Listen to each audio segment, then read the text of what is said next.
বাংলাদেশে আর বাংলাদেশের বাইরে পৃথিবীর বিভিন্ন প্রান্তে যে যেখান থেকে চ্যানেল আই দেখছেন আপনাদের সকলকে সাদর আমন্ত্রণ তৃতীয় মাত্রা দেখবার জন্য। প্রিয় দর্শক, সাম্প্রতিক নানা বিষয় নিয়ে আলোচনার জন্য আমার আজকের অতিথি আমার বায়ুপাশে ছিলেন বাংলাদেশ আওয়ামী লীগ কেন্দ্রীয় নির্বাহী কমিটির সংস্কৃতি বিষয়ক সম্পাদক অসীম কুমার উকিল, আর আমার ডানে রয়েছেন ২০ দলীয় জোটের অন্যতম নেতা বাংলাদেশ জাতীয় পার্টি বিজেপির চেয়ারম্যান এবং সাবেক সংসদ সদস্য ব্যারিস্টার আন্দাল ইব্রাহমান। স্বাগত আপনাদের দুজনকে স্টুডিওতে। অসীম কুমার উকিল, আপনাকে দিয়ে শুরু করি যে অনেকেই মনে করছিলেন যে সরকারের কথাবার্তা কিংবা বিরোধী দলের আচার আচরণ সব মিলিয়ে বোধহয় সামনের দিনের রাজনীতি এগুলো একটু ইতিবাচক একটা রাজনীতির দিকে হবে, বিশেষ করে নির্বাচন কেন্দ্রিক যে রাজনীতি, সবাই হয়তো একটা নির্বাচনে অংশগ্রহণও করতে পারেন।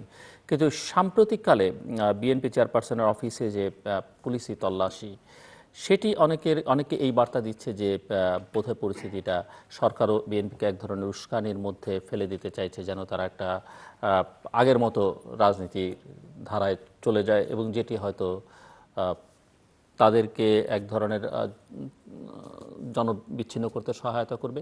আবার অনেকের কাছে এটিও মনে হচ্ছে যে সরকার এমন একটা বার্তা দিতে চাইছে যে সরকার আসলে চায় না যে আগামী নির্বাচনে বিএনপি বা তার মিত্ররা অংশগ্রহণ করুক, কোনো একটা কারণে বিএনপিকে তারা হয়তো দূরেই রাখতে চাইছে। তো আপনার কাছে কি মনে হয়? গত শনিবার ঘটনা এটি। গত শনিবার বাংলাদেশ আওয়ামী লীগের বিশেষ বর্ধিত সভা ছিল। বাংলাদেশ আওয়ামী লীগের সর্বশেষ সম্মেলনের পর প্রথম বর্ধিত সভা, বিশেষ বর্ধিত সভা। এবং বর্ধিত সভার শুরু হওয়ার আগের দিন আমাদের সাধারণ সম্পাদক মাননীয় মন্ত্রী জনাব ওবায়দুল কাদের সাহেব কিন্তু বলেছেন যে আগামীকালের বিশেষ বর্ধিত সভার মধ্য দিয়ে বাংলাদেশ আওয়ামী লীগকে আগামী দিনের যে জাতীয় সংসদ নির্বাচন, সেই নির্বাচনের মহাসড়কের যাত্রা শুরুর একটি বিষয়। অর্থাৎ কথাটা বলতে চাচ্ছি, আমাদের সম্মেলন হয়েছে অক্টোবর মাসে সম্মেলনের পরে নতুন কমিটির প্রথম বর্ধিত সভা এবং বিশেষ বর্ধিত সভা। বর্ধিত সভার যে কাঠামোটা থাকে, কেন্দ্রীয় কমিটির বাইরে জেলা আওয়ামী লীগের প্রেসিডেন্ট সেক্রেটারি থাকে। এখানে কেন্দ্রীয় কমিটি, জেলার সভাপতি, সাধারণ সম্পাদকের সাথে জেলার দপ্তর, উপদপ্তর, জেলার প্রচার উপপ্রচার এবং জেলার তথ্য গবেষণা সম্পাদকদেরকে ডাকা হয়েছে, মাননীয় সংসদ সদস্যদেরকে ডাকা হয়েছে, মাননীয় মন্ত্রী পরিষদের সদস্যবর্গকে ডাকা হয়েছে। অর্থাৎ বাংলাদেশ আওয়ামী লীগের সর্বোচ্চ নীতি নির্ধারণী ফোরামটাকে নিয়ে বসা হয়েছে আগামী দিনের জাতীয় সংসদ নির্বাচনকে সামনে রেখে বাংলাদেশ আওয়ামী লীগকে করণীয় বিষয়গুলি, সংগঠনকে সুদূরের ভিত্তির উপর দাঁড় করানো, কীভাবে নির্বাচন নামানো করা, এই বিষয়গুলি নিয়ে মূলত এটা দেখা হয়েছে। সেক্ষেত্রে সমসাময়িককালের বাংলাদেশের আওয়ামী লীগের রাজনীতির একটি গুরুত্বপূর্ণ পদক্ষেপ এটি। এই বিষয়টাকে সাকসেসফুল করার জন্য আমাদের দিক থেকে নানা প্রস্তুতি হচ্ছিল, নানা সতর্কবাণী হচ্ছিল, সব কিছু আমরা খেয়াল রেখে চলেছি। আমরাও যখন বর্ধিত সভায়, তখন আমরা ওই খবরটুকু পাই। এবং সেক্ষেত্রে যেটা পরবর্তী সময়ে দলের পক্ষ থেকে বিভিন্ন পর্যায়ে বলা হয়েছে, একটি গোয়েন্দা রিপোর্টের ভিত্তিতেই পুলিশি তল্লাশি অভিযান চালানো হয়েছে। আবার এটিও ঠিক সমস্ত মিডিয়াতে কথাটি বলা হয়েছে, কিছু পাওয়া যায়নি, ফলাফল শূন্য। এটাকে নিয়ে পরবর্তী শনিবার অতিক্রান্ত রবি বা সোমবার কিছু পাওয়াও যদি যেত, তাহলে তো এ কথাও আমরা বলতে পারতাম বা গণমাধ্যম বলতে পারতো বা যে কেউ ধারণা করতে পারতো যে এটি হয়তো ওই আইন শৃঙ্খলা রক্ষাকারী বাহিনীর সদস্যরাই ওখানে রেখে, কারণ এই ইতিহাস আছে, আচ্ছা, এই ধারণা, এই আমাদের পারসেপশনটা ইতিহাস আছে আছে এটা, হ্যাঁ, যে তারাই নিশ্চয়ই, করেছে হ্যাঁ, এবং তারাই রেখে আসলে এই অভিযোগটা আনছে। হ্যাঁ। কিন্তু কিন্তু এই তো জায়গা সেটি তো তো খুব একটা তোপে মানে হালে পানি পেত বলে মনে হয় না, না, না, যদি কিছু পাওয়াও যেত হ্যাঁ, তবু খুব একটা বিশ্বাসযোগ্য হতো বলে মনে মনে হয়, হতো কিন্তু না। তবু এরকম কোনো ঘটনা ঘটেনি। ঘটেনি। হ্যাঁ, এবং সেটা খুব ফেয়ারলি পুলিশের পক্ষ থেকে বলা হয়েছে, কিছু পাওয়া যায়, ফলাফল শূন্য। এই এটা রুটিন ওয়ার্ক বলে আমি মনে করি। এখানে কোনো অসৎ উদ্দেশ্য, মানে কোনো ষড়যন্ত্র করে এগুলি করা হচ্ছে, আমি ব্যক্তিগতভাবে এটা মনে করি বা না। একটা অভিযোগ আছে মিস্টার অসীম কুমার উকিল, যেটি আমরা কোনো কোনো পত্রিকায় আপনি নিজেও দেখেছেন, যে লিখেছে যে প্রধানমন্ত্রীও জানতেন না, এবং কেউ যদি না জেনে থাকেন শীর্ষ পর্যায়ের রাজনৈতিক নেতৃবৃন্দ। আমি দেখেছি আপনার দলের সভায় ওগুলো নিয়ে অনেক সমালোচনা হয়েছে। অনেক সময় অনেক দিন ধরেই আলোচনা হচ্ছে যে দেশটাকে একটা পুলিশ স্টেটে পরিণত হচ্ছে কিনা, এবং কেউ কেউ এই অভিযোগ আনছে যে পুলিশ আসলে এতটাই শক্তিমান বা আইনশৃঙ্খলা রক্ষাকারী বাহিনীর সদস্যরা এতটাই শক্তিমান এখন যে তারা আসলে কারো ধারটা আর খুব ধারছেন না। এবং আমরা অতীত ইতিহাস বাংলাদেশের জানি যে এই ধরনের ক্ষেত্রে যখন এই ধরনের বাহিনীগুলোকে রাজনীতিবিদরা ব্যবহার করেন বিভিন্ন সময়, তারা একটা পর্যায়ে এমন একটা রূপ ধারণ করেন যখন তাদেরকে নিয়ন্ত্রণে রাখা যায় না এবং তারা শেষ পর্যন্ত রাজনৈতিক শক্তির ক্ষতি সাধন করেন। তা করে, অতীত ইতিহাস তাই বলে। ফ্র্যাঙ্কেনস্টাইনের দানবের মতো মাথার উপর চড়ে বসলে নামানো যায় না। আমি ঠিক বর্তমান ঘটনাগুলিকে এভাবে চিহ্নিত করছি না, তবে এই বিষয়গুলিতে রাজনৈতিক অঙ্গনের আমাদের আরও বেশি সজাগ থাকা দরকার, আরও অনেক বেশি সতর্কতার সাথে বিষয়গুলো দেখা দরকার। আমি রেফারেন্স টানছি না, অতীতেও দলীয় কার্যালয়গুলিতে এরকম পুলিশি হামলা, পুলিশি তল্লাশি, ধরেন আওয়ামী লীগের অফিসেও 23 বঙ্গবন্ধু একতলা, দোতলা, তিনতলাতে পুলিশ ঢুকেছে, পিটিয়েছে, রুম তছনছ করেছে। আমাদের একটা গবেষণা সংস্থা সিআরআই ধানমন্ডির অফিস, সেখানেও যেভাবে তল্লাশি করে আমাদের সমস্ত কম্পিউটার, আইটির বিভিন্ন লেটেস্ট ইনস্ট্রুমেন্টগুলি জব্দ করা হয়েছে, তালা মারা হয়েছে। আসলে এই ঘটনাগুলি সেগুলোর কিন্তু একটা, সেই ঘটনাগুলো ঘটেছে এবং সেগুলো কিন্তু একটা পরিণতিও হয়েছে, নিন্দনীয় হয়েছে কোনো ঘটনা। আমি বলছি যে আসলেই এই যে জায়গাগুলি এরকমভাবে তৈরি হয়েছে, আমরা বৃত্তটা ভেঙে বের হয়ে আসতে পারতেছি না, চেষ্টা করছি। নিঃসন্দেহে আপনি যেখান থেকে শুরু করেছিলেন, আমিও মনে করি যে বাংলাদেশে একটি সুন্দর রাজনৈতিক আবহাওয়া বিরাজ করছে। আগামী দিনের জাতীয় সংসদ নির্বাচনকে কেন্দ্র করে সমগ্র রাজনৈতিক দলগুলি ক্রিয়াশীল। বাংলাদেশ আওয়ামী লীগ যেমন বিশেষ বর্ধিত সভা করেছে, ঠিক অনুরূপভাবে বিএনপির পক্ষ থেকেও যে ভীষণ 2030 যে কর্মসূচিটা দেওয়া হয়েছে, এটি আসলে নির্বাচনের তফসিল যদি ঘোষণা হতো তাহলে এটি নির্বাচনী ইশতেহার বলা হতো। যেহেতু নির্বাচনের তফসিল ঘোষণা হয়নি, সেহেতু একটা ভীষণ একটা টাইটেল দিয়ে ছাড়া হয়েছে। যদিও এই ভীষণটার সাথে বাংলাদেশ আওয়ামী লীগের সকল পর্যায়ের নেতা কর্মীরা আমরা পরিচিত, আমরা আগেই এটি দিয়েছি। সারা দেশে একটি নির্বাচনমুখী পরিবেশ বিরাজ করছে, সবাই কর্মকাণ্ড করছে। বিএনপিও যেমনভাবে সারা বাংলাদেশের টিম করে দলীয় কর্মকাণ্ড পরিচালনা করছে, আমাদের দেখতে বিশেষ বর্ধিত সভা, তার পরবর্তী সম্পাদক মণ্ডলীর সভা, আমাদের প্রচার দপ্তর এবং তথ্য গবেষণা সম্পাদকদের নিয়ে কেন্দ্রীয় কমিটির আলাদা বৈঠক, আমরা ওই কাজকর্মগুলি শুরু করেছি। তারপরেও পিছুটান থাকে, তারপরেও ষড়যন্ত্রকারীরা থাকে, ছবল দেওয়ার, হানা দেওয়ার চেষ্টা করে। আমরা আমাদের সামগ্রিক রাজনৈতিক দক্ষতা দিয়ে, সতর্কতা দিয়ে, আন্তরিকতা দিয়ে আমরা এগিয়ে যাব। এক কথা যদি আপনি বলেন, আমি জানতে চাই যে আপনি কি আগামী নির্বাচনটি একটি ভালো অংশগ্রহণমূলক নির্বাচন হতে যাচ্ছে, আমি আশাবাদী? আপনার সাথে আরো যোগ করে বলতে চাই আর কি, এটা হয়তো শুনলে অনেক সময় কে কিভাবে নেবে যায় না। আগামী দিনের রাজনীতি পার্টিসিপেটরি ইলেকশনটা হবে আগামী দিনের ফ্রি ফেয়ার অ্যাকসেপ্টেবল ইলেকশন হবে। এবং আমি মনে করি আমাদের যে দলীয় প্রস্তুতি, আমরা যেভাবে প্রস্তুত নিচ্ছি, আগামী দিনের নির্বাচনের উপর দাঁড়িয়ে বাংলাদেশের অনাগতকালের নির্বাচনের পদ্ধতিটাও দাঁড়াবে। আমরা এমন একটি পদ্ধতি এখানে তৈরি করে দিয়ে যেতে চাই, নিঃসন্দেহে free fair acceptable participatory election হবে। আন্দোলিব রহমান পার্থ, দীর্ঘদিন পরে আপনি আবার এলেন এবং প্রশ্ন ওই একটাই যে আপনি কি দেখছেন যে আগামী নির্বাচনটিকে ঘিরে মানুষের মধ্যে যে প্রত্যাশা, আমরা 2014 পুনরাবৃত্তি যে প্রেক্ষাপটই হয়ে থাকুক না কেন পুনরাবৃত্তি দেখতে চাই না। তো সেক্ষেত্রে অবশ্যই যারা ক্ষমতা আছেন তাদের একটা ভূমিকা আছে, কিন্তু যারা অপোজিশনে আপনারা আছেন আপনাদেরও একটা ভূমিকা আছে। আপনারা কতটা ইতিবাচক রাজনীতি করতে চাইছেন, আপনারা কতটা নির্বাচনকে নির্বাচন হিসেবে নিতে চাইছেন? শুধুমাত্র মানে ক্ষমতায় যাওয়া নিশ্চিত হলেই নির্বাচন করব, না হলে করব না, বা রাজনৈতিক যে লড়াইটা সেটা নির্বাচনের মধ্যে দিয়ে করতে চাইছেন কিনা, সেগুলো নিয়ে জনমনে নানা রকমের প্রশ্ন আছে। সো আজকের দিনের যে দাঁড়িয়ে আপনি কি দেখছেন? বা জি ভাই, আপনাকে ধন্যবাদ। আমি প্রথমে স্টার্ট করি এই কথাটি নিয়ে। আপনি যে মেনশন করেন পুলিশি স্টেট, আর ভাই যে বললেন, আসলে ডেমোক্রেসি ইজ আ প্র্যাকটিস। আপনি অনেক বছর ডেমোক্রেসি প্র্যাকটিস না করে রাতারাতি যদি আপনি এক্সপেক্ট করেন যে ডেমোক্রেসি হঠাৎ করে হবে, সেটা সম্ভব না।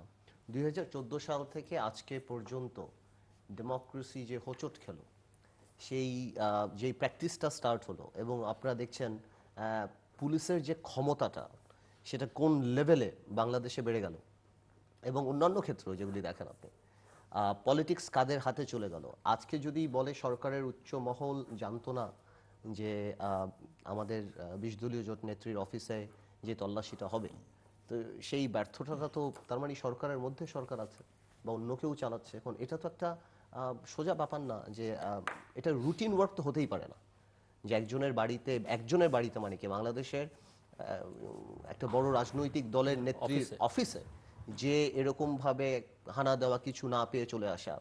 তো এটাই আমি মানে আমার কাছে একটা দৃশ্যমান, এটা হবে, এটা আরো বেশি হবে। আপনি যে বললেন আমরা যারা 10 বছর আগে অ্যাক্টিভ পলিটিক্স স্টার্ট করছিলাম, আমাদের কিন্তু একটা স্বপ্ন ছিল যে আমাদের আগের জেনারেশন আমাদেরকে ডেমোক্রেসি একটা ভালো জায়গায় দিয়ে যাবে, যেটাতে আমরা ক্যাপিটালাইজ করব। কিন্তু গত 4 বছরে বা গত 3 বছরের পর থেকে কিন্তু আমরা এরকম পলিটিক্যাল ডিকটেটরশিপটা কিন্তু বাংলাদেশ কোনোদিন উইটনেস করে নাই। আমাদেরকে অনেকেই জিজ্ঞেস করতে পারে যে আমরা কেন কিছু করতে পারছি না বা এটা না। Bangladesh never witnessed politics. আমরা সামরিক ডিকটেটর দেখেছি। পলিটিক্যাল ডিকটেটর হলো যখন যেটা আপনি ধরবেন আওয়ামী লীগের শীর্ষস্থানীয় নেতৃবৃন্দর কাছ থেকে যে কথা আসে, পেপারে যখন দেখি মাননীয় প্রধানমন্ত্রী বলেন যে 100-150 সংসদ সদস্য আমি পরিবর্তন করব। কেন করবেন? Because they not up to the mark. আপনার 100-150 সংসদ সদস্য সাথে যদি জনগণের সম্পৃক্ততা থাকতো তাহলে তো পরিবর্তনের কথা আসতো না। তো তার মানে গত 3-3.5 বছর আপনি যখন এই কথাগুলি রেলিভেন্ট, এই জন্য রেলিভেন্ট বিকজ আমরা তো একটা ডেমোক্রেসির মধ্যে ছিলাম। বাট এটা তো আবার হ্যাঁ, মানে এক অর্থে আপনি যেরকম ব্যাখ্যা দিলেন তার সেই ব্যাখ্যা যৌক্তিক হলো, অন্যার্থে যদি আপনি এটিও বিবেচনা করেন যে হ্যাঁ কেউ পারফর্ম না করলে তাকে সরিয়ে দেবেন, সেটাই তো স্বাভাবিক গণতন্ত্রে। আমি সেটা না বলছি না, বাট আমি বলছি যে তার মানে আপনি বিশ্বাস করছেন যে আপনি পারফর্ম করেন না। না করার রিজনটা কেন? এই না করার জন্য কিন্তু 2014 সালে নির্বাচনটা দায়ী। বিকজ আপনি কখন একটা এমপি রাস্তায় একটা ছেলেকে গুলি করে, কখন আমরা এমপিদের নামে পত্রিকায় দেখি ইয়াবার ব্যবসা, কখন আওয়ামী লীগের বড় নেতারা চিটাগংয়ের মহিউদ্দিন চৌধুরীরা যেভাবে আওয়ামী লীগের নেতাদেরকে কথা বলে, মানে যে এই ধরনের ওয়ার্ড ইউজ করে, বা মন্ত্রী এমপিদের দুর্নীতির কথা বা যেভাবে আসে, এগুলি কখন হয় জিলু ভাই? এটা তখনই হয় যখন জনগণের সাথে আপনার সম্পৃক্ততা থাকে না। এবং ওই রাবার স্ট্যাম্প নির্বাচন হওয়ার পর যে লোকগুলি এমপি হয়েছেন বা যারা হয়েছেন তাদের সাথে জনগণের কমিটমেন্ট অনেক কম হয়ে গেছে, এবং ফর সাম রিজন ওনারা চিন্তা করেছেন আগামীতে ওনারা এভাবে পার পাবেন। মেবি প্রধানমন্ত্রী বা যারা সিনিয়র পলিটিশিয়ান ওনারা রিয়েলাইজ করছেন যে না, সামনের দিনগুলিও হয়তো অত সহজ হবে না। যার কারণে কিন্তু গণতন্ত্র যে হোঁচটটা খেলো, এটাকে আপনি রাতারাতি পরিবর্তন করতে পারবেন না। আপনি জাস্ট ইমাজিন করেন, আমি জানি না আমার জন্য পলিটিক্যাল কথা অনেক কারেক্ট কথাটা বলা, বা তারপরে বলি, একজন এসপিকে অ্যারেস্ট করার ক্ষমতা সরকার রাখে না। বাবুল, যাকে নিয়ে পত্রিকাতে হাজারবার লেখা হলো মৃত্যু হত্যার যে এসপি বাবুল, তার চাকরি গেল, কিন্তু তাকে অ্যারেস্ট করার ক্ষমতা সরকার রাখে না। কেন রাখে না? এসপির হাতে হ্যান্ডকাফ দেখলে সারা বাংলাদেশের পুলিশ যদি রিয়াকশন হয়। আপনি ডেস্টিনিতে দেখেন সবাই ভেতরে, কিন্তু only because there was an army personnel সত্যি তাকে ছেড়ে দেওয়া হলো, বাকি সব কিন্তু জেল খাটছে। এগুলি কি? এগুলি হলো সরকারের যখন জনগণের উপর কনফিডেন্স নেই, তখন বিভিন্ন কোয়ার্টারকে সরকার খুশি রাখার চেষ্টা করে, এবং সরকার কোনো অ্যাকশন নেওয়ার আগেই চিন্তা করে এটা রিয়াকশনটা কি হবে। বাট অনেক আর্মি পার্সোনাল তো জেলে আছে না, এখন। আমি বলছি কথা, জাস্ট ইম্পর্টেন্টের কথা বলছি। যেন এই এসপি সাহেবের যে জিনিসটা ছিল, এটা আমার কাছে খুব পীড়া দেয় যে ভাই তাকে অ্যাটলিস্ট নেওয়া যেত, বেল পেলে বের হয়ে যেত, বাট একদম আনটাচেবল হয়ে যাবে। So আমি তাই বলার চেষ্টা করছি যে একটা সময় আসছে, এখন আমরা আপনি যদি আমাদের আগের জেনারেশন যারা রাজনীতি করেন তারা হয়তো নির্বাচনটাকে দেখছেন, কিন্তু আমি দেখছি যে এই গত 5 বছর বাংলাদেশের অনেক বড় তরুণ সমাজকে রাজনীতি থেকে আরো বেশি দূরে ঠেলে দিয়েছে। এমনি তো আমাদের একটা ক্রাইসিস ছিল, যে আমরাই যখন 2008 সালে নির্বাচন করেছি। এর সঙ্গে আজকে আজকে যে কিছু সামাজিক অবক্ষয়, দুর্নীতির প্রসঙ্গ আছে, আপনি খানিকটা ইঙ্গিত করলেন সেই দিকে, এবং কিছু সামাজিক অবশ্যই তরুণ সমাজের ইদানিংকালের পত্রপত্রিকার পাতা উল্টালি যে খবরগুলো বেরিয়ে আসে, সেগুলোর কোনো সম্পাদকতা দেখেন আপনি? দেখেন, অবক্ষয় যখন হয় সামাজিকভাবে সবকিছু অবক্ষয় হয়। আপনি যেটা দেখছেন এই পাতায়, এগুলি কিন্তু ঢাকা সিটিতে বিদ্যমান, এগুলি চলছে। হঠাৎ হয়তো একটা জিনিস পত্রিকা আসছে বলে একটা বড় শ্রেণীর কাছে জিনিসটা চোখে পড়ছে কিংবা অবাক হচ্ছে। আর আমার মনে হয় বাংলাদেশে যে সামাজিক বৈষম্য, সেই বৈষম্য কিন্তু জিল্লুর ভাই আমার মনে হয় না পৃথিবীতে অন্য কোনো দেশে এতখানি সামাজিক বৈষম্য আছে। ঢাকা সিটির লাইফ আর মফস্বলের লাইফ কিন্তু সম্পূর্ণ আলাদা। আর ওই একটা কথাই বলবো আপনাকে, যে তরুণ সমাজ কিন্তু হিরো পাচ্ছে না। একটা সময় ছিল 71-এর পর যারা হিরো ছিল, আপনারা যারা ছিলেন পলিটিক্স করতে চেতেন, বা আপনাদের ব্যাচ যারা ছিল, বা আমাদের চারও সিনিয়র যারা ছিলেন, ওনাদের হিরো ছিল। কিন্তু আজকে কেউ পলিটিক্স করতে চায় না। তাদের হিরো এখন আইদার বলিউড হয়ে গিয়েছে, নাহলে স্টিভ জবস, নাহলে মার্ক জুকারবার্গ। বাংলাদেশের কেউ, ইভেন কি রাজনীতিবিদদের সন্তানদেরকে পলিটিক্স করতে এনকারেজ করে না। তো এইভাবে যদি চলতে থাকে, আর এই যে কিছু কিছু এই কথাটা না বললেই না, যেমন শিক্ষার ক্ষেত্রে আপনি তাকিয়ে দেখেন, শুধুমাত্র আত্মতৃপ্তির জন্য, পাশের হার বাড়ানোর জন্য গত 8 বছরে শিক্ষার যেই মান, যেভাবে প্রশ্নপত্র বের হলো প্রত্যেকটা পরীক্ষার সময়, আপনি আগামী 8 বছরে যখন এরা বিসিএস এ যাবে, এরা ডাক্তার ইঞ্জিনিয়ার হবে, আপনি এই কোয়ালিটি কোথায় পাবেন? সো আলটিমেটলি কিন্তু আমাদের জেনারেশন যারা আরো সামনে দেখছি আমরা, আমাদের জন্য সামনে কিন্তু অনেক বড় একটা ভ্যাকিউম চলে আসবে, অনেক বড় একটা সামাজিক ভ্যাকিউম হবে, কোয়ালিটির ভ্যাকিউম হবে। এবং এই কারণে যে আমি বলবো যে আমরা তো আর স্বাধীনতা যুদ্ধে অংশগ্রহণ করিনি, যারা স্বাধীনতা যুদ্ধে অংশগ্রহণ করেছে, আমাদেরকে দেশ দিয়েছে, তারাই কিন্তু আবার আমাদের 12টা বাজিয়ে দিয়ে যাচ্ছে, যে ওটার উপরে রিলাই করে। মিস্টার অসীম কুমার। না, উনি আসলে অনেকগুলি বিষয় টেনে নিয়ে এসেছেন, সেগুলি নিয়ে আলাপ করা দরকারও বটে। আপনি ডেমোক্রেসি, পলিটিক্যাল ডিক্টেটরশিপ যে জায়গাটা থেকে টানা শুরুটা করেছেন 2014 সাল থেকে, যে কথাগুলি বলেছেন বা যে অভিযোগগুলি উত্থাপন করেছেন, সেগুলি খণ্ডানো যাবে। আমি এটা আসলে 2014 থেকে আমি যাত্রাটা শুরু করলে লক্ষ্যে পৌঁছানোটা খুব কঠিন হবে। কোত্থেকে শুরু করবো? স্বাধীন বাংলাদেশে দাঁড়িয়ে সামগ্রিক যে ক্যানভাসটুকু, সেটুকু যদি আমি দেখি, সেই জায়গাগুলি সব কিছু মিলেই আমার অগ্রসর হওয়ার বিষয়টি আসছে। আজকে যখন দেখি যে আপনার বিচারপতি নিয়োগ সংক্রান্ত একটি নীতিমালা হয়েছে উচ্চ আদালত থেকে রায় দেওয়ার মধ্য দিয়ে, স্বাধীন বাংলাদেশে দাঁড়িয়ে বিচারপতি নিয়োগ সংক্রান্ত নীতিমালা নেই। স্বাধীনতার 46 বছর পরে একটি নীতিমালা প্রণীত হয়। অথচ আমরা যে গণতন্ত্রের কথা বলছি, আপনি যে গণতন্ত্রের আকাঙ্ক্ষাকে সামনে নিয়ে এসেছেন, সেই গণতান্ত্রিক শাসন ব্যবস্থা, গণতন্ত্রের কাঠামো শক্তিশালী ভিত্তির উপর দাঁড় করাতে গেলে বিচার বিভাগটাকে, এবং এই যে যখন বিচার বিভাগ এগুলো করছে, তখন আপনার নির্বাহী বিভাগ কিন্তু পছন্দ করছেন। আমরা প্রতিদিনই দেখছি যে প্রধান বিচারপতি এক কথা বলছেন, আইনমন্ত্রী উল্টো কথা বলছেন এবং পছন্দ করছেন না। এবং সেটি কিন্তু মানে এই ধারাবাহিকতা, আমি বলছি যে সংকটগুলি কোন জায়গায়, সংকটগুলি এই জায়গায়। আমি কেন 72 সালে পারলাম না, আমি কেন 80 সালে পারিনি, 90 সালে পারিনি, 2017 এসে পেরেছি। তবুও তো দাঁড়িয়েছে। বাংলাদেশের যে কোনো পট পরিবর্তনের সময়, বিশেষত সামরিক জান্তাদের যে পট পরিবর্তন, সেই সময়কালের বিচারকদের ভূমিকা নিঃসন্দেহে মানে ইতিহাসে লেখা থাকবে, কি কালো অধ্যায় লেখা থাকবে নাকি অন্য অধ্যায়, সেটা ভিন্ন। সেই সময়কালে বিচারকদের ভূমিকা, গণতন্ত্রের মুখোমুখি এসে দাঁড়িয়েছে সামরিক শাসন, গণতন্ত্র সেনা ছাউনিতে বন্দী, আমরা রাজনীতির মাঠে বলতাম বুটের তলায় পিষ্ট। এই জায়গাগুলো অতিক্রম করে কিন্তু আমরা এসেছি।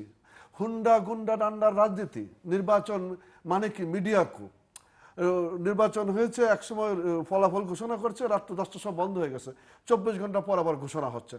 এরকম নানান চড়াই উত্তরায় পার হয়ে আমরা একটি জায়গায় এসে দাঁড়িয়েছি 1990-91 সালে। অন্তত আমরা তখন ছাত্রদল, সর্বদলীয় ছাত্রকে গঠন করে আমরা বলছি সামরিক শাসন, স্বৈর শাসনের চির অবসানের লক্ষ্যে আমরা সমস্ত জোট মানুষগুলো আমরা ঐক্যবদ্ধ হয়েছিলাম। তারপর থেকে একটি জায়গা অন্তত হয়েছে, নির্বাচন প্রক্রিয়ার মধ্য দিয়ে ক্ষমতার পালাবদলটুকু হয়েছে। গণতান্ত্রিক শাসন কাঠামো শক্তিশালী করতে পেরেছি কিনা এই প্রশ্নটা থেকেই যাচ্ছে না। যে গণতন্ত্রের ভিত্তির এটাই, যেমন বিচার বিভাগ, যেমন আমার পার্লামেন্ট, সকল আলাপ আলোচনা কেন্দ্রবিন্দু পার্লামেন্ট, সেই পার্লামেন্টকে আমি শক্তিশালী করতে পারিনি, কাঙ্ক্ষিত লক্ষ্যে পৌঁছতে পারিনি। বিচার বিভাগ, নির্বাহী বিভাগ পৃথকীকরণ হয়েছে, কিন্তু নির্বাহী বিভাগের জবাবদিহিতার জায়গাগুলি কোথায়? সামগ্রিকভাবে এই সংকটগুলিকে একত্রিত করে আমরা এগিয়ে যাচ্ছি। সেখানে 14 থেকে এই পর্যন্ত এটি বিচ্ছিন্ন করে আলোচনা করে অগ্রসর হওয়া যাবে না। কোনো একটি দল কিংবা একটি জোটের 14 সালের নির্বাচনে অংশগ্রহণ না করার সীমাবদ্ধতা জাতিকে বহন করতে হবে। আমি তো ব্যক্তিগতভাবে মনে করি না, আমি মনে করি ওটি 8 বছর অতিক্রান্ত হয়েছে নির্বাচনের মধ্যে দিয়ে। আমাদের সামগ্রিক পদক্ষেপ গণতান্ত্রিক প্রক্রিয়ার পক্ষে রাজনৈতিকভাবে বাস্তবতার আলোকে এটি আমরা প্রতিষ্ঠিত করতে পেরেছি। আবার অল্টারনেটিভলি আপনারা 10 বছর, আপনাদের জোট বা বিএনপি 10টি বছর ক্ষমতার বাইরে, আমরাও 21 বছর ক্ষমতার বাইরে ছিলাম। 1975 থেকে 1996 সাল পর্যন্ত ক্ষমতা বাইরে ছিলাম। সামগ্রিকভাবে আমাদের নেত্রী, জননেত্রী শেখ হাসিনা আওয়ামী লীগের সভানেত্রীর দায়িত্ব নেওয়ার পর থেকে আমরা অনেক চড়াই উত্তর পারে, অনেক রক্তাক্ত পথ পেরিয়ে আমরা 1996 সালে ক্ষমতায় এসেছি। গণতন্ত্রের পথে যে প্রতিবন্ধকতা 75-এর 15 আগস্ট তৈরি করা হয়েছিল, সেই 15 আগস্টের বিচারের, বঙ্গবন্ধু হত্যার বিচারের রায় বাস্তবায়ন করার মধ্যে দিয়ে আমরা হত্যা, ষড়যন্ত্র, রাজনীতির চির অবসান ঘটাতে চেষ্টা করেছি, আইনের শাসন প্রতিষ্ঠা করার চেষ্টা করেছি। গণতন্ত্রের কাঠামোর জন্য এগুলি খুব শক্তিশালী। আজকে আমরা একটি জায়গায় এসে দাঁড়িয়েছি। 10টি বছর আপনারা যদি ক্ষমতার বাইরে থাকেন, তাহলে আমি কি করেছি, আমি কতটুকু বৈতরণী পার হয়েছি, তার চেয়ে তো বড় বিষয় আপনার সিদ্ধান্তটা সঠিক ছিল কিনা, কতটুকু পিছিয়ে পড়েছিলেন, কতটুকু আপনার দলকে ধরে রাখতে পেরেছেন। এই বিষয়গুলো আজকে অনেক বড় বেশি আলোচনা করতে হবে 5ই জানুয়ারি নির্বাচন আমাদের সফলতা ব্যর্থতার চাইতেও আপনাদের পার্টিসিপেশন করা না করার ব্যর্থতাটা অনেক বড় কোশ্চেন হয়ে দাঁড়িয়েছে। আজকের বাংলাদেশে আমি মনে করি, বলেন যে আরে পারমিশন দিচ্ছে না, পারমিশন আপনারা প্রোগ্রাম করেন, পারমিশন দেওয়া নেওয়া দেওয়ার বিষয়টি থাকেই সবসময়। আমরা সামরিক শাসন বিরোধী আন্দোলন করেছি না, আমরা 72-এর পরে আমরা আন্দোলন করেছি না, পারমিশন দিয়েছে নাকি? আমরাও তো মাঠে মোকাবেলা করেছি, আমাদের মিছিলের ট্রাক তুলে দেওয়া হয়েছে না, সেলিম দুলার মারা গেছে, আমরা কত জাফরুজ্জামান মোজাম্মেল কাঞ্চন দীপালিসা কত রক্তাক্ত পথ পেরিয়ে আমরা আজকের এই বাংলাদেশে এসে দাঁড়িয়েছি। 30 লক্ষ শহীদের রক্তের উপর দাঁড়িয়ে এখন আমার মিটিং এর পারমিশনের অজুহাত তুলতে কিন্তু হবে। সেই কাজগুলো করতে গেলে তো আবার এক ধরনের সংঘাতে লিপ্ত হতে না, হবে। সেই জায়গাটাতে আসতে চাচ্ছি একেবারে। সেই সংঘাতটা তো সেই হবে। সংঘাতময় মানে রাজনীতি আমরা বা অনেক সময় লক্ষ্য করি যে হ্যাঁ। ছোট ছোট রাজনৈতিক দলও রাস্তায় কর্মসূচি দিয়ে কর্মসূচি শান্তিতে পালন করতে পারে না, পুলিশ তাদের আপনি উপরে চড়াও কারেক্টলি হয়। আইডেন্টিফাই করেছেন। সেই সংঘাত, সেই প্রশ্নটা কেন আসছে, কেন এই জায়গাগুলি তৈরি হয়েছে? আপনার বাংলাদেশের ধর্মাশ্রয়ী রাজনীতির আবরণে আমার গণতন্ত্রের পথে যেভাবে কণ্ঠ কাকিণ্ড করে রাখা হয়েছে, সেখানে 5ই জানুয়ারি নির্বাচনকে পিন পয়েন্ট করে আপনি গণতান্ত্রিক অগ্রযাত্রাকে এগিয়ে নিয়ে যেতে পারবেন না। সংকট অন্য জায়গায়, ধর্মাশ্রয়ী রাজনীতির আলোকে বাংলাদেশের যে জঙ্গিবাদের উত্থান, প্রতিটি ক্ষেত্রে মৌলবাদের তো অর্থনীতি সেই আশ্রয় তো আপনার দলও নিচ্ছে। আপনার দলও এখন, আপনার দলের নেতৃবৃন্দ এখন বলছেন যে একটা ইসলামিক উইং করতে হবে বা ইসলামিক ফ্রন্ট করতে হবে। আমি দেখলাম আপনার দলের সম্পাদক মণ্ডলীর সভায় এটি নিয়ে আলোচনা বিতর্ক হয়েছে। আসলে মানে আমরা সাম্প্রতিককালে আলাপ আলোচনা হয় না একেবারে, আমি তা বলবো না, কিন্তু আমরা যে হেফাজতকে এক সময় আপনারা আমরা অনেক বলেছি। মানে আপনাদের বড় প্রতিপক্ষ হিসেবে দাঁড়িয়ে গিয়েছিল, সেই হেফাজত পক্ষ হিসেবে দাঁড়িয়েছে না। মানে হ্যাঁ, যাই হোক, হেফাজতকে আমরা তাদের অভিযোগ ছিল আপনাদের প্রতি, আপনাদের অভিযোগ ছিল, হ্যাঁ, এগুলো ছিল। তাদের সঙ্গে এখন আপনাদের সখ্যতা না, নৈকট্য আমরা একটা শিক্ষা সর্বজনীন পদ্ধতির পক্ষে কথা বলেছি, আমরা একটা শিক্ষা পদ্ধতির পক্ষে কথা বলেছি, স্বীকৃতি দিয়েছি। আমরা তো একটা রাজনৈতিক দলের সাথে সমঝোতার বিষয় এখানে আসেনি, সেটা আমি অন্য প্রসঙ্গ, আমি সেখানে যাচ্ছি, এখন আলোচনাটা এই জায়গাতে যেতে চাচ্ছি না। আমরা যেটা আন্দোলনের যথার্থই মানে গণতান্ত্রিক কাঠামোগুলির পক্ষে দাঁড়িয়েছেন, আমিও এই গণতান্ত্রিক কাঠামোর একজন। আমরা 75 ছাত্র রাজনীতির হাতে করে নিয়েছি। আমাদের স্লোগানটাই ছিল মুজিব হত্যার পরিণাম বাংলা হবে ভিয়েতনাম, এক মুজিব লোকান্তরে লক্ষ মুজিব ঘরে ঘরে, স্লোগান কণ্ঠে ধারণ করে আমরা আসলে জীবন আর যৌবন বাজি রেখে লড়াই করে সংগ্রাম করে সামরিক শাসন স্বৈর শাসন বিরোধী আন্দোলনটি করেছি। লক্ষ্য একটাই, গণতন্ত্রের কাঠামোগুলোকে দাঁড় করানো। সেই গণতন্ত্রের কাঠামোগুলো দাঁড় করানোর ক্ষেত্রে আজকে আমরা কতদূর সহায়ক? আমার নির্বাচন ব্যবস্থা আমি শক্তিশালী করেছি, আমি বিচার বিভাগ শক্তিশালী করেছি, আমরা এগিয়ে যাচ্ছি। তারপর আসেন, আমি বলছি তো আগামী দিনের নির্বাচন হবে পার্টিসিপেটরি, সেই জায়গাটার ক্ষেত্রে এখন সমস্ত দায় দায়িত্ব আপনি শেষ করলে আমি বলবো। অবশ্যই সমস্ত দায় দায়িত্ব আমার কাঁধে চাপিয়ে দিয়ে আপনি যদি নিজেকে নির্দোষ প্রমাণ করতে চান, তাহলে রাজনৈতিক অঙ্গনে অগ্রসর হওয়া যাবে না। দায়িত্বটুকু নিয়েই আমরা অগ্রসর হতে চাই। আপনি অনেকগুলি ইস্যু উঠিয়েছেন, আর এর মধ্যে অনেকগুলি ইস্যু আপনি উঠিয়েছেন, আর এর মধ্যে আপনি পলিটিক্যাল অনেক কথা বলেছেন। আসলে টকশো সবচেয়ে বেস্ট পার্ট হলো যে জনগণ দেখে, ওনারা যাচাই করতে পারে, আমার আর আপনার ব্যাপারটা আসে না। আমি এত পিছিয়ে যেতে চাই না, আমরা সবাই জানি কে কতখানি গণতন্ত্র প্র্যাকটিস করি। তবে আমি মনে করি পার্সোনালি যে গণতন্ত্র হলো মাইন্ডসেটের ব্যাপার। হ্যাঁ, আমার চিন্তা চেতনায় গণতন্ত্র থাকতে হবে।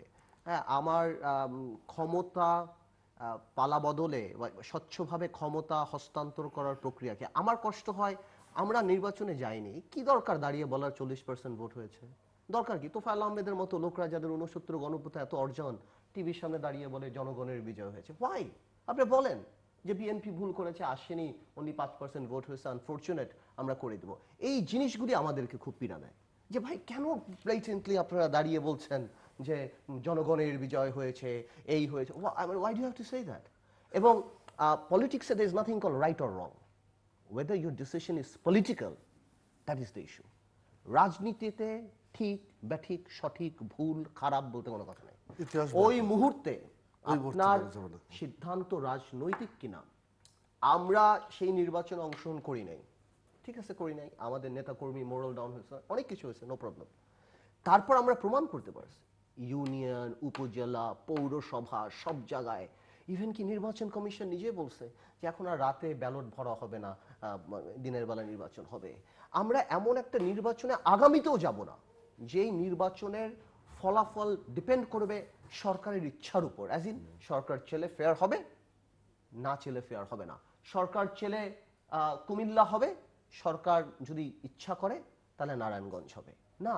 আমরা আসলেই এমন একটা সিস্টেম ডেভেলপ করতে চাই বাংলাদেশে কোনোদিনও ফেয়ার নির্বাচন হয়নি, অপেক্ষাকৃত ফেয়ার নিকে সেটা আপনার দেখতে হবে, কোনোদিনও না, কখনোই না, অপেক্ষা, সেটাই আমরা কতখানি নিয়ে আসতে পারি। কিন্তু আপনি আইনের শাসনের কথা বলেন, I mean this is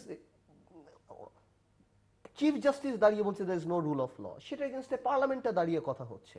if you do not respect, এক একটা গণতন্ত্রের স্তম্ভ যদি একজন আরেকজনকে রেসপেক্ট না করে, অ্যাটর্নি জেনারেল বলছে চিফ জাস্টিস এই কথা বলছেন যেটা অনেক বেশি কথা বলছেন বা সামথিং লাইক দ্যাট। তো আপনি যখন এক একটা স্তম্ভর সাথে আপনি দেখবেন যে তাদের কোঅর্ডিনেশন নেই, আপনি এটা কোন গণতন্ত্র আপনি কাজ করবেন? কিসের গণতন্ত্র? গণতন্ত্র মানিটা কি? গণতন্ত্র মানে লাইন দিয়ে ভোট দেওয়াটা এটা না। গণতন্ত্র মানে হলো ভোটের আগের কি অবস্থা হবে, ভোটের পরে সিকিউরিটি কি হবে।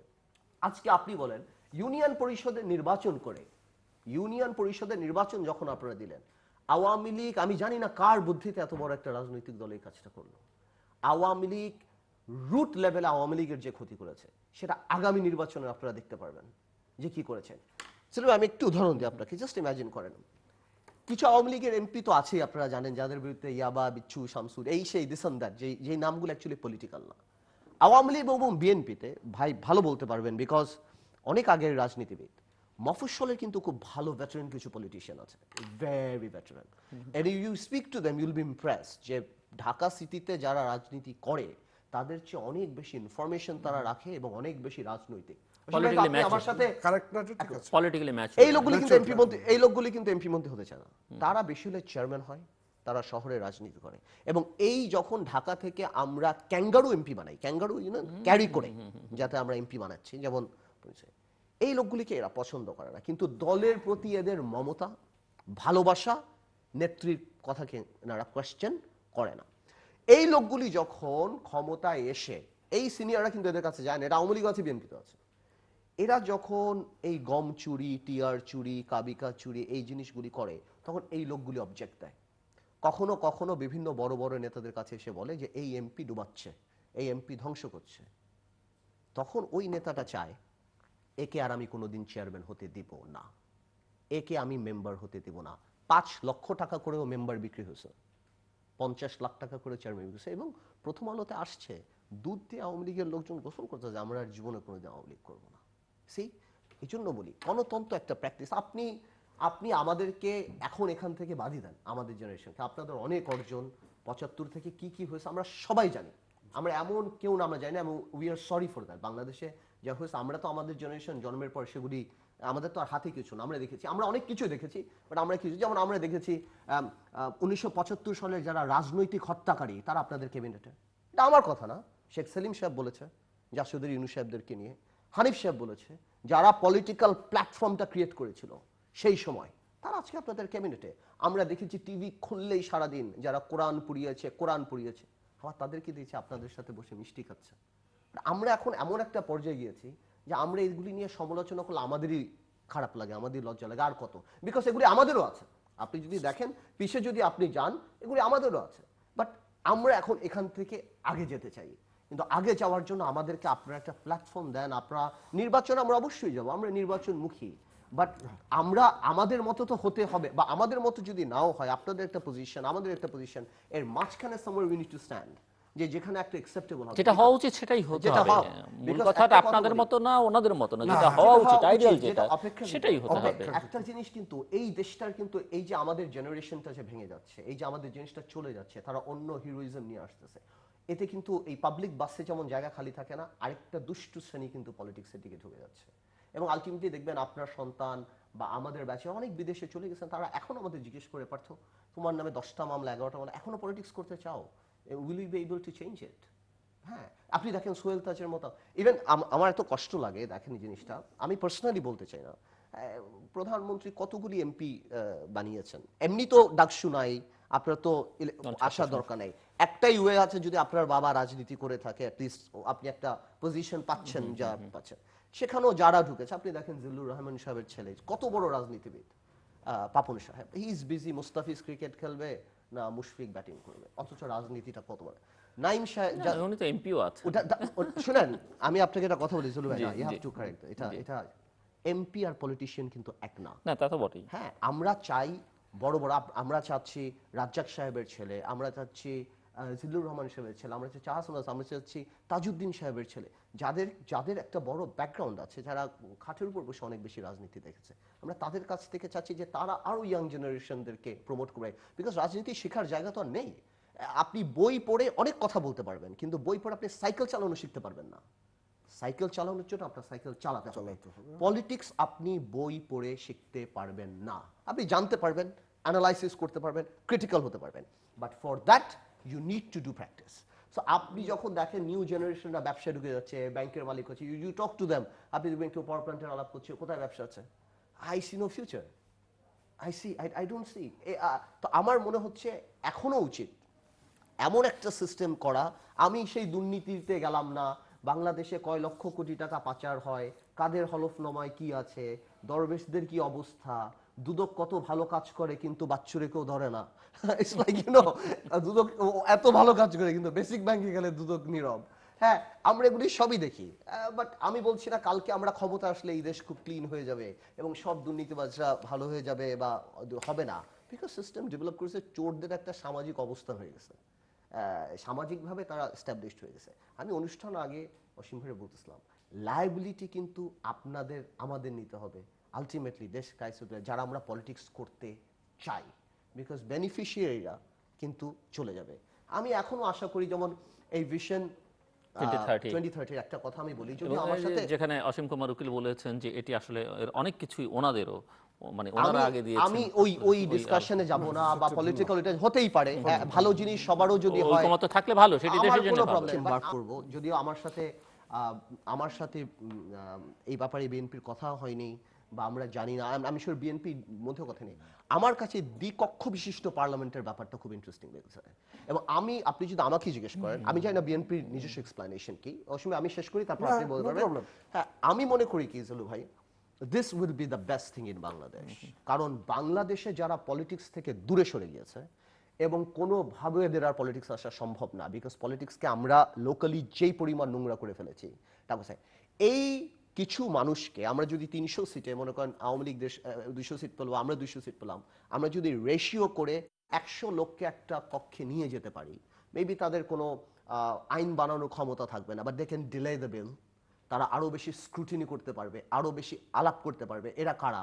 যারা সমাজে গণ্যমান্য ব্যক্তি, যারা যাদের জায়গাতে, প্লাস এই যে আপনি দেখেন আমাদের একটা পার্লামেন্ট, $25 বিলিয়ন আমরা গার্মেন্টস থেকে কামাই করি, গার্মেন্টসের কোনো রিপ্রেজেন্টেটিভ আমাদের পার্লামেন্টে নেই।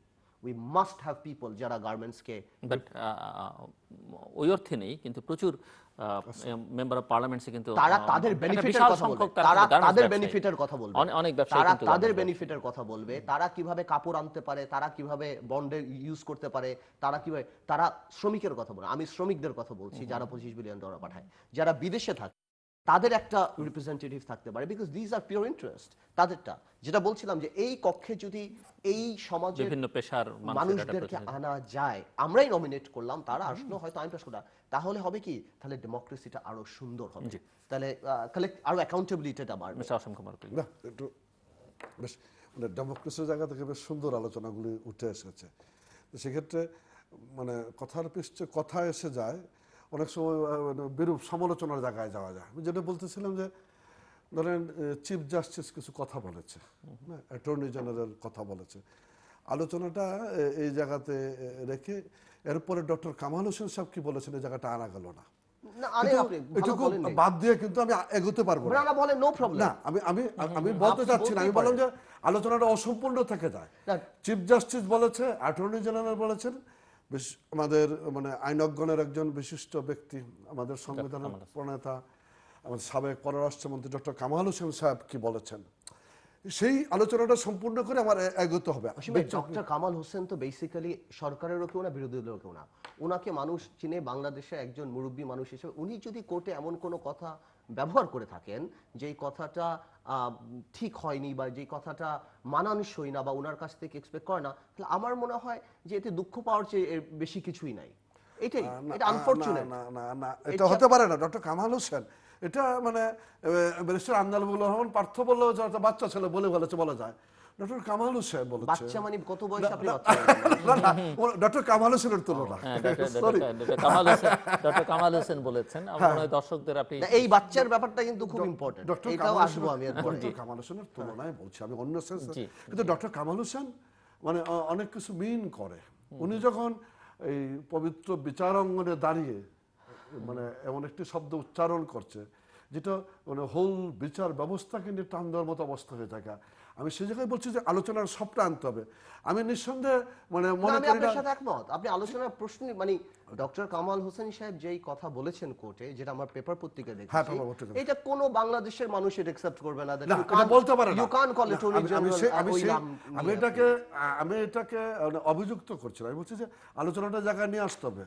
আপনি বলবেন যে একজন এমপি রাস্তার একটা ছেলেকে গুলি করে মেরেছে, না, গুলি করেছে, গুলি মারা যায়নি। করেছে, নিন্দনীয়, সারা দেশের মানুষের প্রতিবাদ জানিয়েছে, কিন্তু কষ্টের ব্যাপার হলো যারা এটাকে নিন্দা জানিয়েছে তাদের কেউ এমপিকে গুলি করে মারার পর কোনো প্রতিবাদ জানায়নি। আমি এগোতে চাচ্ছি। হ্যাঁ, ভেরি ট্রু। হ্যাঁ, না বানাই তাহলে তো না বলে নাই, বলে নাই। এই সেই এমপিকে যখন হত্যা করা হয়েছে এই হত্যাকাণ্ডের নিন্দাটা জানায়নি যারা ওই ঘটনার নিন্দাটা জানিয়েছে। আমি বলছি যে হয়তো এটা তো এরকম culture। না না এটা Culture, কালচার, হ্যাঁ, আমি কিন্তু বলছি। কিন্তু এটার হয়তো অন্য একটা কারণ আছে, অন্য একটা ডাইমেনশন আছে। সেটা হচ্ছে যে এই এমপি যদি ওই শিশুটিকে গুলি না করতো বা তার যদি একটা অন্যরকম ভাবমূর্তি থাকতো তাহলে হয়তো অনেকেই প্রোটেস্ট করতো, হয়তো হয়তো অনেকেই মানে, করতো, হতে পারে। আমি কেউ কারণ অনেকেই ওই sympathize যেই শিশুকে করে গুলি নাই। করেছে সেই শিশু বা সেই শিশুর পরিবারের কেউ কিন্তু এমপিকে গুলি করেন, এটা না, না, না, না, অন্য না, ঘটনা, আমি অন্য বলছি ঘটনা। যে না, সো মানে ধরেন তার সম্পর্কে এটা অবশ্যই সহানুভূতিটা মানুষের ওই অর্থে আসে অনেক না। সময় থাকে না। আমরা আমি হিউম্যান সেই বিং, কথাটা রক্ত বলতে মাংসে ধরা চাইতেছি মানুষ। যে এই জায়গাগুলি বলা দরকার, এগুলো আমাদের ত্রুটি। একজন এমপিকে প্রকাশ্য দিবালোকে গুলি করে বাট হত্যা আপনি করছে। যদি দেখেন যে এরকম কোন এমপি যিনি 10টা শিশুর জীবন বাঁচিয়েছেন, তাকে যদি কেউ গুলি করে মারে, আপনি দেখবেন অনেক লোক তাতে শোক প্রকাশ করবে, ক্ষোভ প্রকাশ করবে। মানে দেশের এটা মানে বাস্তবতা। গণ্যমান্য মান্যবর ব্যক্তি, আন্তর্জাতিক ক্ষেত্রে সমাদৃত, তিনি 75-এর 15 আগস্টের হত্যাকাণ্ডের নিন্দা করবেন না, উনি 26শে মার্চ মানবেন না বা যাবেন না, 21শে ফেব্রুয়ারি শহীদ মিনারে যাবেন না, তারপরেও সবকিছু মিলে আমরা এগোতে হবে, বিষয়গুলো একটু বিবেচনা করার অপেক্ষা রাখে। আমি সেই কথাটা বলতে চাচ্ছি। আমি বলতে চাচ্ছি আপনার কিন্তু যাকে ইঙ্গিত করে মিস্টার অসীম কুমার উকিল আপনি এই কথা বলছেন, আমি কিন্তু বুঝি নাই। বাস্তবতা তো এই যে তার এই অগ্রগতির পেছনে, উত্থানের পেছনে বা একটা পর্যায় পর্যন্ত আপনাদেরও সম্পর্ক ছিল, না, আপনারা তো তখন আমরা এই জিনিসগুলো নিয়ে গেছি। মাথায় নেননি। সুদূর ওয়াশিংটন তো পর্যন্ত আমরা আজকে নিজেকে আজকে পরিচয় আপনার করিয়েছি। আজকে আপনার আমি সঙ্গে বলছি জিল্লু ভাই, আমি বলছি যে আজকে আপনার কথা মনে হচ্ছে উনি এই কাজগুলো করেননি। গণতান্ত্রিক প্রক্রিয়ার এই ত্রুটিগুলি আছে। আমরা সবাই রিয়্যাক্ট করতে পারি না, রেসপন্সিভ হতে পারি না, সবকিছু মিলে এই ফাঁকগুলো আমরা অগ্রসর হচ্ছি। সেগুলি আমাদের ত্রুটি, আমাদের দুর্বলতা, গণতন্ত্রের দুর্বলতা। সেই গণতন্ত্রের ভিত্তিগুলিকে আমরা শক্তিশালী ভিত্তির উপর দাঁড় করতে চাই। আমরা আপনারা, আমি একটু বলি, আমার মনে হয় আমার মনে হয় না আপনারা নিজেরাই মানে আপনাদের জেনারেশনের ম্যাক্সিমাম মানুষ, আপনারা ইমোশনালি এত অ্যাটাচড। আমার মনে হয় না আপনারা গণতন্ত্রে ওইভাবে বিশ্বাসী করেন যে আমাদের জেনারেশন যে গণতন্ত্র চায় এটা আপনারা আমাদেরকে দিয়ে যেতে পারে। আপনাদের জেনারেশন গণতন্ত্রকে সংজ্ঞায়িত করার ক্ষেত্রে ভিন্নতা সেটা বলছি। থাকতেই পারে। হ্যাঁ, আপনারা বেসিক্যালি বাংলাদেশটা হয়ে গেছে দুইটা ভাগে বিভক্ত হয়ে গেছে, এটা তো আপনারা মানতেই হবে। হ্যাঁ, তো সেখানে কেউ কারো আত্মসমালোচনা করলে বা কেউ কারো সমালোচনা করলে, আপনি পার্লামেন্টে যে দেখেন, আপনি পার্লামেন্টে আমরা গান গাই, আমার মনে হয় কি, আমি যদি প্রধানমন্ত্রী সাথে বা বিরোধী দলের নেত্রী যাই হোক, আমার মতে আমাদের হাদিস আছে না যে এত প্রশংসা করলে বালি মারতে হয়, নবী করিম সাল্লাল্লাহু আলাইহি ওয়াসাল্লাম বালি রাখত। সো পার্লামেন্টে আমার মনে হয় কি বালি নিয়ে যাওয়া উচিত। কারণ একটা এমপি 10 মিনিট সময় পায়, 3 মিনিট 4 মিনিট শুধুমাত্র সে প্রশংসাই করে, আর 3 মিনিট আমাদের গালি দেয়, আর তারপর তার এলাকা নিয়ে 1 মিনিট কথা বললেও বলে, বা স্পিকার ওই সময় কেটে দেয়, বলে আমার 1 মিনিট সময় বাড়িয়ে দেন। আমার কথা এখান থেকে আমরা কবে বের হয়ে আসা। বের হয়ে আসবো আমরা? আপনি বলেন, আমাদের বিরক্ত লাগে, আমাদের ভালো লাগে না আমরা যখন এগুলি শুনি, আমাদের লজ্জা লাগে। এবং আমরা যখন দেখি যে আপনি যে এমপি সাহেবের কথা বলেন, আমি না উনি গুলি করেছেন এই ব্যাপারটা আমি বলছি না, গুলি এর আগেও অনেকে করেছে, আমরা রাস্তাঘাটে অনেক কিছু দেখেছি। আমার কাছে কষ্ট হয় যে একটা এমপি তার এলাকার মানুষকে নিয়ে কতখানি কম চিন্তিত হলে, কম কেয়ারিং হলে যে উনি রাস্তায় দাঁড়িয়ে একজনকে গুলি করতে পারে, যে তার জনসম্পৃক্ততা কতখানি কম হলে যে আই ডোন্ট কেয়ার যে উনি রাস্তায় দাঁড়িয়ে গুলি করতে পারে। আমি ওই পয়েন্টটা এনেছি। অফকোর্স একটা এমপি মারা গিয়েছে, গুলি করা হয়েছে, মারা গিয়েছে, এটা অবশ্যই নিন্দনীয়। বাট জলিল ভাই যে কথাটা কারেক্টলি পয়েন্ট আউট করলো, বাংলাদেশে কিন্তু একটা পারসেপশন ক্রিয়েট হয়, আর পারসেপশন এটা বাংলাদেশের নিয়ম, এটা রাইট অর রং আমরা বলতে পারবো না। matters. আপনি যদি এই মুহূর্তে এই যে বনানীর ধর্ষণের ব্যাপারে কেউ যদি একটু ফেসবুকে স্ট্যাটাস বা টেলিভিশনে বলে যে ভাই এখনো কিন্তু কোর্টে প্রমাণিত হয়নি, তার একদম সে একদম ধ্বংস হয়ে যাবে।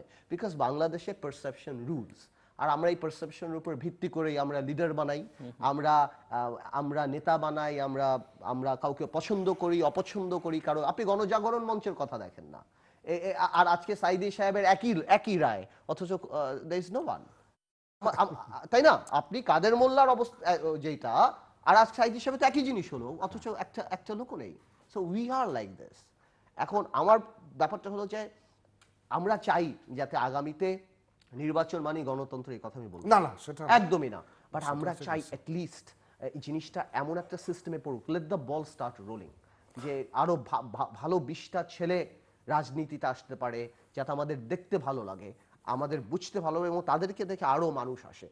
যেমন জুল ভাই, আমি একটা কথা বললাম, ভাই যে একটু বললো যে এই যে ছোট বড় রাজনীতিতে বাচ্চা বা বয়স্ক, এটার কিন্তু আসলে একটা বড় ব্যাপার আছে। কি ব্যাপারটা বাংলাদেশে আছে? বাংলাদেশে you can't be a junior senior lawyer, বাংলাদেশে you can't be a junior senior politician, বাংলাদেশে you can't be a junior senior doctor.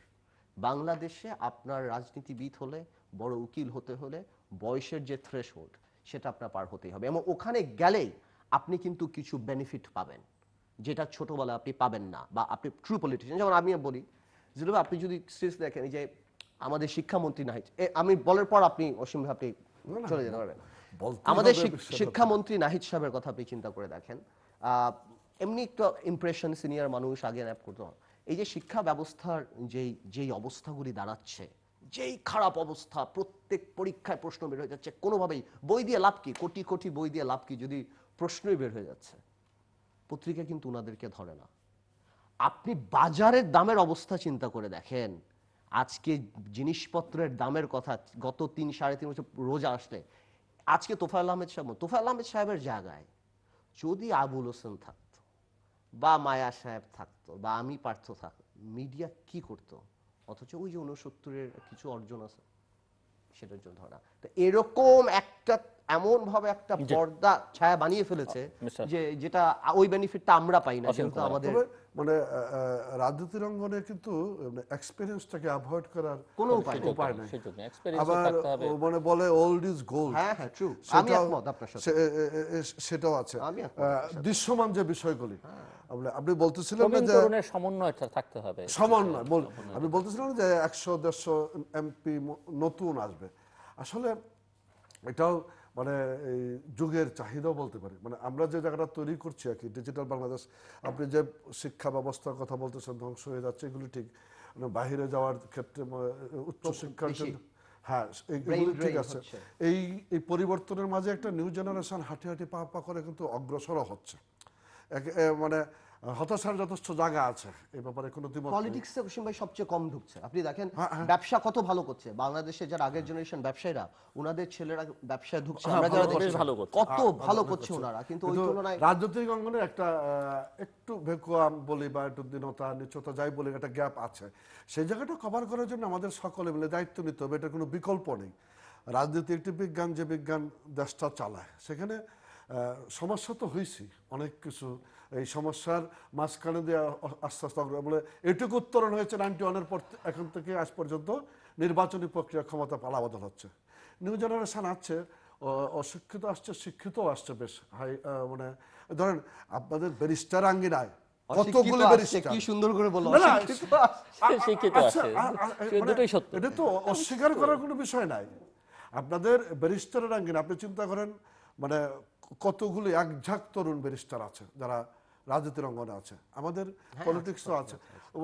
এটা একটা মানে দেখার মতো বিষয়, এনজয় ইট। মানে ব্যারিস্টার এবং সব মানে দেখলে মনে হবে সব পার্থদের বয়সী সব ছেলে মেয়েগুলো একসাথে কাজ করতেছে, এটা বিরাট এক ঝাঁক আসছে আর কি। আসতেছে না একেবারে তা না, সংকটও আছে সমাধানের জন্য এই জায়গাগুলিতে হবে না, আসতে তাদের আবার থাকতেও হবে, রাখতেও হবে। আমি আশাটা বলতেছি থাকাটাও হচ্ছে, জায়গা করে দেওয়ার ব্যাপারটাই বড় সংকট, কেউ জায়গা দেয় না, আবার বট গাছের না নিচে এটা চারা না, গাছ জন্মায় না। আমি একটু থামাই। এখানে আসা বা থাকার কোনো কিছু না, পলিটিক্যালি এডুকেটেড হতে হবে, সবচেয়ে বড় জিনিস। সেই প্র্যাকটিসটুকু হ্যাঁ, তো এই প্র্যাকটিস থাকতে হলে পলিটিশিয়ানের সাথে থাকতে হবে। আপনার এইম হতে হবে যে আমি রাজ্জাক হব, আমু হব, তুফাল আহমেদ হব, আমি আবুল হোসেন হব না, বা আমি ব্যাংকের মালিক হব না, বা আমি বিলিং। আপনার তো আপনার ফোকাসটা রাখতে হবে যে আমি বাংলাদেশের বড় বড় রাজনীতিবিদের কাছে, কারণ এদের তো স্কোপ নাই যে তারা অনেক সিনিয়র লিডারদের পাবে, এখন ওরা তো নাই। এখন যারা আছে তাদের কাছ থেকে পলিটিক্স বেটার পার্টটা নেওয়ার জন্য, যেটা যুগোপযোগী। এখন আমাদের জেনারেশন যদি আসে, এখন তো সবাই আওয়ামী লীগের নেতা হতে চাবে। আওয়ামী লীগের ইয়াং জেনারেশন নেতা তো এখন সবাই হবে। আওয়ামী লীগের আসল ইয়াং জেনারেশনের নেতা বের হবে যখন আওয়ামী লীগের চলে যাবার পর, পতনের পর, বা ক্ষমতায় না থাকার পর, তখন দেখা যাবে আওয়ামী লীগের রাজনীতি কে কে করতে চায়। এখন তো সবাই নেতা, এখন আপনি যেখানেই যাবেন এটা young ক্ষমতাসীন generation, দলের characteristic। সবাই, যার বাবা মন্ত্রী সেও নেতা, যার বাবা এমপি তার সন্তানও নেতা। এত টিভি চ্যানেল দেখা যাচ্ছে, টিভিতে যাচ্ছে, কথা বলছে, সেটা। বাট আসল রাজনীতিবিদ বের হবে যখন ক্ষমতার বাইরে থাকে, এটা সকলের ক্ষেত্রে প্রযোজ্য, বিরোধী দলে থাকে। সেক্ষেত্রে আমাদের একটা ভরসার জায়গা আর কি, আমাদের বেড়ে ওঠা আজকের যারা নিয়ন্ত্রক, এরা প্রায় সকলেই মানে মিছিল মিটিং আন্দোলন লড়াই সংগ্রামে বড় হওয়া মানুষ, তাহলে তো ভালো, very good। প্রায় অধিকাংশ। নিউ জেনারেশনও আসছে, হ্যাঁ নিউ জেনারেশন আসছে না, নিউ জেনারেশন আসছে, হ্যাঁ ক্ষমতার বলে। ব্যারিস্টার পার্থ নতুনদের কথা বলছেন, নতুন যারা ঢুকেছে এই গত 8-9 বছরে, তাদের প্রসঙ্গে বলেছে। এটা এই আমাদের দেশে যে ধরেন যে অবশ্যই এটা বলে লাভ হাইব্রিড কথাটা চালু হয়েছে, নিউ কামার, পরে যে বসন্তের কোকিল, না এই জায়গাগুলি তো আমাদের দেশের রাজনীতির পরিচিত শব্দ। না কারণ জিলু ভাই, এই গত জায়গাগুলি তো- 3-3.5 বছর তো রাজনীতি করার কোনো স্কোপ নাই। আপনি দেখেন গত 3-3.5 বছর রাজনীতির কোনো স্কোপ নাই। There is no politics, is only উন্নয়ন। একটাই কথা যে উন্নয়ন, উন্নয়ন, আমরা উন্নয়ন করছি, আমরা উন্নয়ন করছি, আমরা উন্নয়ন করছি। এই চিফ জাস্টিস বললো যে 100 টাকা উন্নয়ন হলে 60 টাকা নাই, আর 40 টাকা যদি উন্নয়ন হয় হয়। সো আমরা একটু বুঝার চেষ্টা করছি যে দুর্নীতি করার জন্য উন্নয়ন না উন্নয়নের জন্য দুর্নীতি হচ্ছে, উন্নয়ন করে যাচ্ছে। এটাই আমার কাছে মনে হয় ইটস লাইক কসমেটিক পলিটিক্স। যে আজকে আওয়ামী লীগের মতো একটা বড় রাজনৈতিক দল, যার ইতিহাস এত বড়, ওনারা যদি আজকে রুল অফ লর দিকে বা ব্যাকবোনের যদি তাকাতো, বিকজ উন্নয়ন তো কিছু না, ইটস ওকে যে আমার জিডিপি 7 থেকে কমে 5 হোক, বাট মার পেটে জানি কোনো শিশু গুলিবিদ্ধ না হয়। আমরা জানি আমরা একটু শেষের দিকে চলে এসেছি, অসংখ্য মারকুল, শেষ করবেন। হ্যাঁ না, আমরা তো বলছি যে আপনি যে জায়গায় উন্নয়ন আমরা অবশ্যই করেছি, উন্নয়ন দেশের জন্য দরকার। অর্থনীতির যে সূচকগুলি সব ঊর্ধ্বমুখী, এটাকে আমরা আরো এগিয়ে নিয়ে যেতে চাই সম্মুখ পানে। আগামী দিনের যে নির্বাচন, সেই নির্বাচন অংশগ্রহণমূলক নির্বাচন হবে, সকলের কাছে গ্রহণযোগ্য নির্বাচন হবে। সেই প্রক্রিয়ায় আমরা কাজ করে যাচ্ছি এবং সেই প্রক্রিয়ায় সকলের অংশগ্রহণটা খুবই অত্যাবশ্যকীয়। সেক্ষেত্রে আমার দায়িত্বটুকু আমি নিয়েছি।